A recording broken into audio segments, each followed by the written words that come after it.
Hello, my name is Anil Suri and I am Head of Portfolio Analytics and the Innovation Development Center in the CIO office within the Global Wealth and Investment Management business at Bank of America.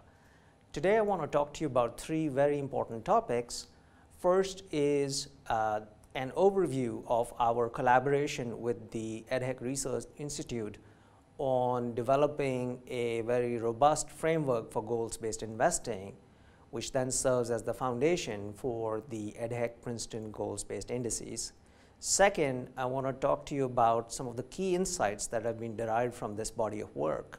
And then third, I want to talk to you a little bit about some of the key benefits of the EDHEC Princeton goals-based indices.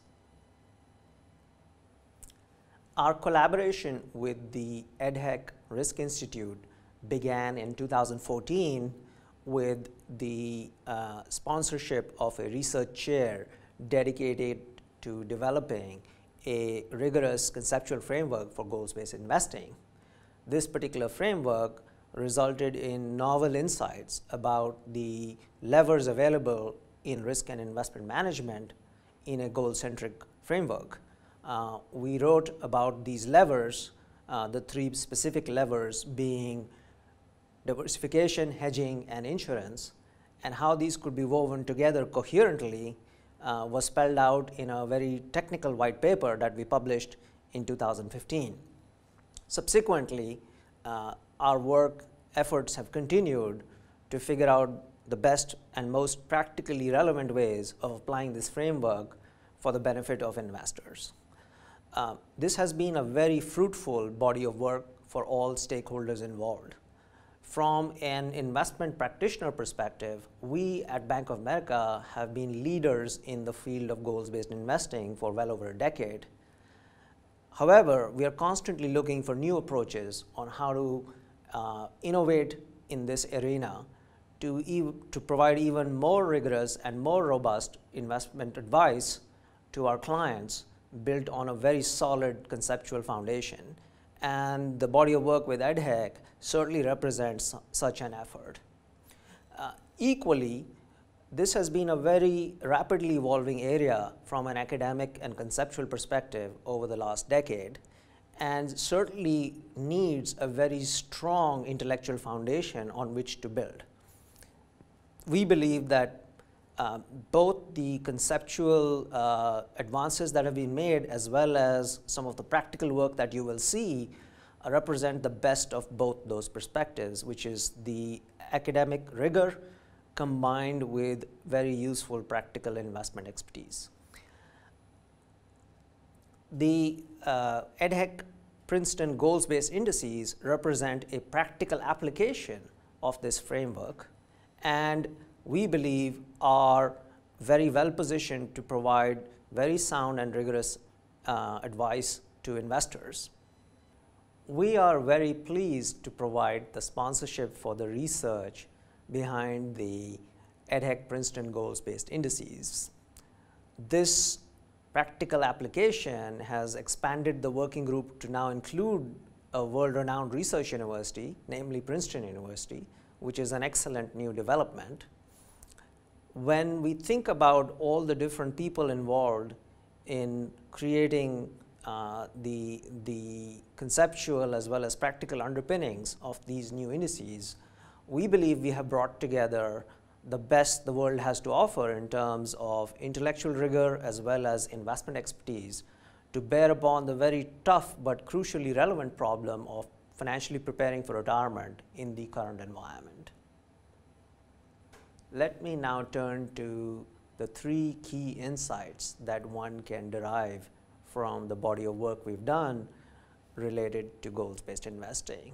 Those three insights relate to: one, properly defining a goal; two, the most appropriate definition of a risk relative to a goal; and three, the key attributes of an effective and efficient approach used to pursuing those goals.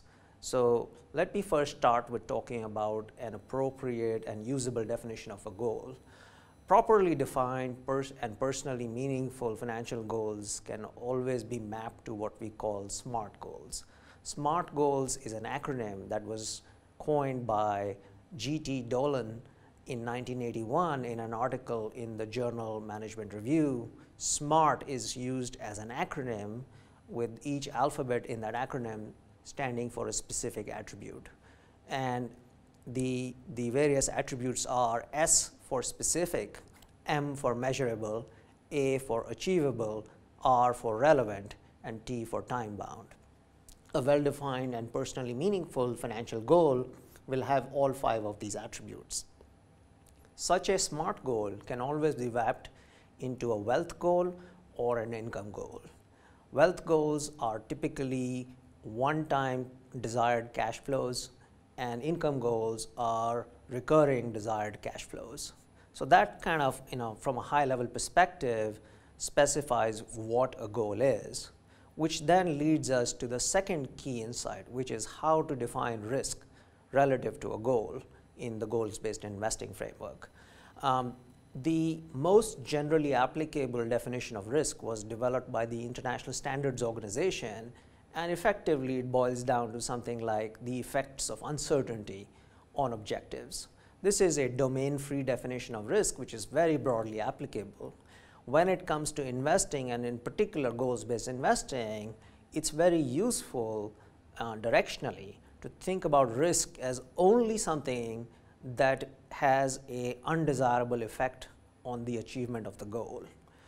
Goals, as we just discussed, can be wealth or income goals, and therefore risk is something which relates to the underachievement of that wealth or income goal in the future. Many may have encountered a phrase such as fluctuation of capital versus permanent loss of capital. Goals-based investing naturally aligns itself with this phrase because it really concerns we concern ourselves with the permanent loss of capital when the money is actually needed, typically at a long-term future date, as opposed to fluctuation of capital, which is the intermittent fluctuation that you experience along the way towards achieving a long-term financial goal. So in summary, risk is really about underachieving a financial goal, which is typically long-term in nature and not about short-term fluctuations in markets. The third key insight is the key attributes of an effective and efficient approach to pursuing goals from an investment perspective. So we've identified 3 key levers, operating levers, that an investment practitioner can use to design such an investment solution or a strategy that is designed to achieve goals. The 3 key levers are hedging, diversification, and insurance. Let me speak briefly about each one of those. Hedging refers to the least risky way of achieving a particular goal. Diversification is the most effective way of pursuing returns relative to achieving a goal. And then insurance refers to this dynamic interplay where we define sort of the worst case scenario, or as best as we can, in order that could be realized in the pursuit of those goals when we do take on some risk relative to those goals. So those 3 levers essentially come down to making judicious trade-offs between downside protection and upside participation, or in other words, between risk and return.